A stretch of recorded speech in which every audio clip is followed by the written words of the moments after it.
Addressing the grievances and difficulties of the citizens of Lumbajong Constituency, Dr. Tuliram Ronghang, CEM of Karbi Anglong Autonomous Council, allotted 280 numbers of RCC Ringwell for Lumbajong Constituency in the year 2019, and the project was directed and entrusted to Dhansing Kramsa, social worker.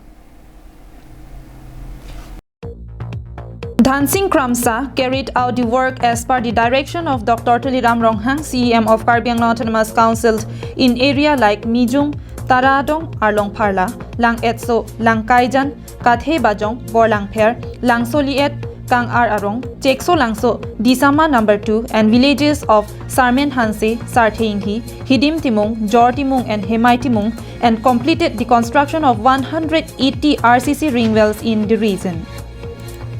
Hence, the remaining 100 numbers of ring wells would be provided to places where the region is deprived from Jal Jeevan Mission scheme to ensure provisions of safe drinking water facility in every household. Bijoy Rongpi's report from Tilai for Karbi Anglong Live.